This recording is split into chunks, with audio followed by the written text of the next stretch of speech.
मध्य प्रदेश में बीजेपी सरकार के वादों पर सियासत का बाजार गर्म है। पुराने वादों को पूरा करने की मांग लेकर आंदोलन कर रहे अतिथि शिक्षकों पर लाठियां बरसाई जा रही हैं। यहां तक कि उन्हें गोली मारने की चेतावनी या यूं कहें कि धमकी तक दी जा रही है। विपक्ष भी सरकार को उसके वादे याद दिला रहा है। कांग्रेस के दिग्गज नेता और सूबे के पूर्व मुख्यमंत्री दिग्विजय सिंह ने अतिथियों पर की गई पुलिसिया कार्रवाई की तुलना जलियांवाला बाग हत्याकांड से कर डाली है। दिग्गज सवाल उठा रहे हैं कि केंद्रीय मंत्री शिवराज सिंह चौहान और ज्योतिरादित्य सिंधिया शिक्षकों के लिए उनके हक के लिए सड़क पर कब उतरेंगे। चयनित वेटिंग शिक्षकों को ज्वाइनिंग नहीं मिल रही है। अतिथि शिक्षक लगातार सड़क पर उतरकर प्रदर्शन कर रहे हैं। करीब करीब हर वर्ग के लोग सरकार की वादा खिलाफी से बेहद नाराज हैं। कुल मिलाकर सूबे में बेरोजगारी को लेकर जमकर सियासत हो रही है। इसी बीच दासूत्र ने बीजेपी सरकार के उन वादों को टटोलने की कोशिश की है जिनके दम पर उसे सत्ता हासिल हुई है। हमने देखा कि बीजेपी ने चुनाव से पहले जो संकल्प पत्र जारी किया था उसमें दर्ज वादों का क्या हुआ। साथ ही हमने सरकार के सालाना बजट को भी खंगाला है। हमारी पड़ताल में क्या निकलकर सामने आया, देखिए टीम दासूत्र की यह खास रिपोर्ट। मध्य प्रदेश की मोहन सरकार के वित्त मंत्री जगदीश देवड़ा ने 12 फरवरी 2024 को विधानसभा में साल 2024-25 के लिए अंतरिम बजट पेश किया था। बजट पेश करते हुए देवड़ा ने कहा था कि मुझे प्रसन्नता है कि हमारे दल के संकल्प पत्र को राज्य सरकार ने अपनाया है। ये संकल्प पत्र हमारी सरकार के पूर्ण कार्यकाल में निरंतर बेहतर परिणाम देने के लिए प्रेरित करता रहेगा। हालांकि संकल्प पत्र के वादे पूरे 5 साल के लिए हैं, लेकिन अब मोहन सरकार ने करीब 10 महीने पूरे कर लिए हैं। लिहाजा देखते हैं कि अपने संकल्प पत्र में बीजेपी ने सूबे की जनता से क्या क्या वादे किए थे और सरकार बनने से अब तक कितने वादों पर अमल हुआ। बीजेपी के संकल्प पत्र का पहला वादा था 5 साल तक गरीबों को मिलता रहेगा मुफ्त राशन। दूसरा, किसानों से 2700 रुपए प्रति क्विंटल पर गेहूं और 3100 रुपए प्रति क्विंटल पर धान की खरीदी। तीसरा, किसान सम्मान निधि और किसान कल्याण योजना से किसानों को सालाना 12,000 रुपए दिए जाएंगे। चौथा, मध्य प्रदेश का कोई भी परिवार बेघर नहीं रहेगा। प्रधानमंत्री आवास योजना के साथ ही मुख्यमंत्री जन आवास योजना शुरू करेंगे। पांचवा, लाडली बहनों को आर्थिक सहायता के साथ दिया जाएगा पक्का मकान। छठवां, प्रत्येक परिवार में कम से कम एक रोजगार या स्वरोजगार के अवसर दिए जाएंगे। सातवां, 15 लाख ग्रामीण महिलाओं को कौशल प्रशिक्षण के जरिए लखपति बनाएंगे। आठवां, लाडली लक्ष्मियों को जन्म से 21 साल तक कुल 2 लाख रुपए देंगे। नौवां, गरीब परिवार की छात्राओं को केजी से पीजी तक मुफ्त शिक्षा देंगे। 10वां, उज्ज्वला और लाडली बहनों को 450 रुपए में एलपीजी सिलेंडर दिया जाएगा। 11वां, जनजातीय समुदाय के सशक्तिकरण के लिए 3 लाख करोड़ रुपए का प्रावधान।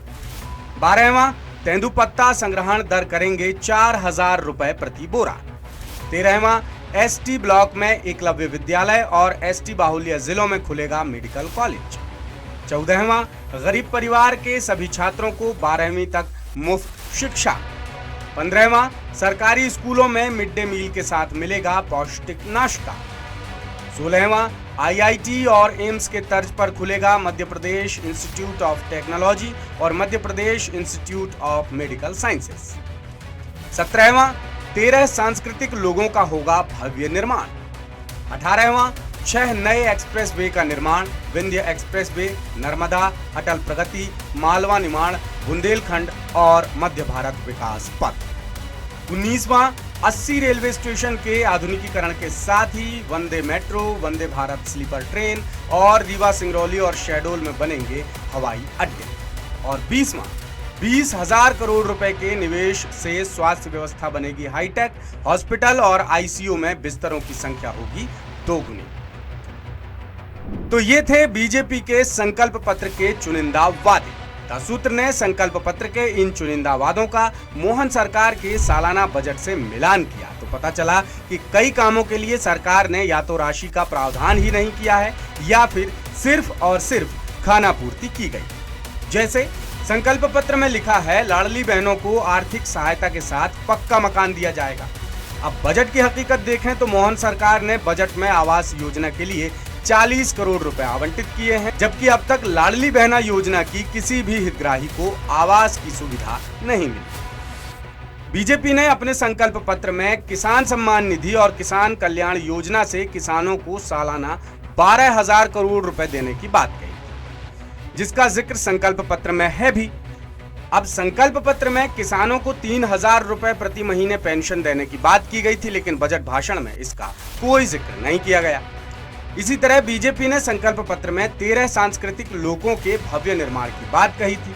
चुनाव के बीच सूबे में 16 लोक बनाने का ऐलान हुआ था। संकल्प पत्र में 13 सांस्कृतिक लोक बनाने की बात तो कही गई, लेकिन फिलहाल धरातल पर 7 लोक मानो गुम हो गए। 9 का काम चल रहा है, लेकिन इनकी चाल कछुआ जितनी धीमी है। कई जगह काम फंड की वजह से अटका हुआ। इसी तरह बीजेपी ने अपने संकल्प पत्र में किसानों से 2700 रुपए प्रति क्विंटल पर गेहूं और 3100 रुपए प्रति क्विंटल पर धान की खरीदी करने की बात कही थी, लेकिन बजट में गेहूं पर 125 रुपए प्रति क्विंटल बोनस का ऐलान किया है। इसके लिए 1000 करोड़ रुपए के बजट का प्रावधान है, लेकिन धान पर बोनस का ऐलान ही नहीं किया गया। बीजेपी ने अपने संकल्प पत्र में गरीब परिवार के बच्चों को 12वीं तक मुफ्त शिक्षा देने की बात की थी, लेकिन मुफ्त शिक्षा तो दूर की कौड़ी है। प्रदेश के हजारों स्कूलों में फिलहाल शिक्षक ही नहीं है, जबकि शैक्षणिक सत्र 2024-25 के 4 महीने बीत चुके हैं। बच्चे सरकारी स्कूलों से अब मुंह मोड़ रहे हैं और 5,000 से ज्यादा स्कूलों में 0 ईयर की नौबत आ गई। इसी तरह बीजेपी ने संकल्प पत्र में सरकारी स्कूलों में मिड डे मील के साथ पौष्टिक नाश्ता देने की भी बात कही, मगर मिड डे मील व्यवस्था के हाल बेहाल।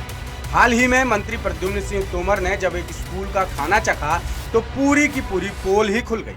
बजट में पौष्टिक नाश्ते का कोई जिक्र ही नहीं। अब बीजेपी ने संकल्प पत्र में ऐसे वादे भी किए थे जो पहले से ही जारी हैं, और कई योजना तो केंद्र सरकार की हैं जिनका राज्य सरकार से कोई लेना देना नहीं। जैसे गरीबों को मुफ्त अनाज देने की योजना केंद्र सरकार की है। 80 रेलवे स्टेशन का आधुनिकीकरण करना ये भी केंद्र सरकार की योजना है, और उज्ज्वला योजना के तहत LPG सिलेंडर देने की योजना भी केंद्र सरकार की योजना है। इसके अलावा विधानसभा चुनाव से पहले लागू की गई मुख्यमंत्री सीखो कमाओ योजना का भी संकल्प पत्र में जिक्र था, लेकिन ये योजना 1 साल में ही दम तोड़ती नजर आ रही है। इस योजना के तहत 9,26,000 युवाओं ने रजिस्ट्रेशन कराया था, जिनमें से सिर्फ 20,000 युवाओं को ट्रेनिंग मिली। इनमें से भी कई युवाओं को बाहर का रास्ता दिखा दिया गया है, और इसका भी बजट में कोई जिक्र नहीं।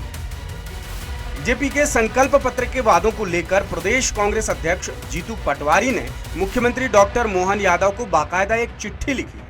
कांग्रेस अध्यक्ष का कहना है कि बीजेपी की सरकार के 9 महीने पूरे हो चुके हैं, लेकिन चुनाव से पहले दी गई गारंटीज का धरातल पर कोई असर नहीं दिख रहा है, कोई प्रगति नहीं दिख रही। 9 महीनों में प्रदेश की जनता ने एक बड़े बदलाव की बीजेपी सरकार से उम्मीद की थी, मगर जमीनी हकीकत बेहद निराशाजनक है। कुल मिलाकर मोहन सरकार युवाओं को रोजगार देने समेत कई अहम मोर्चों पर कमजोर साबित हुई, जिसे लेकर अलग अलग वर्गों के बीच भारी नाराजगी और गुस्सा है।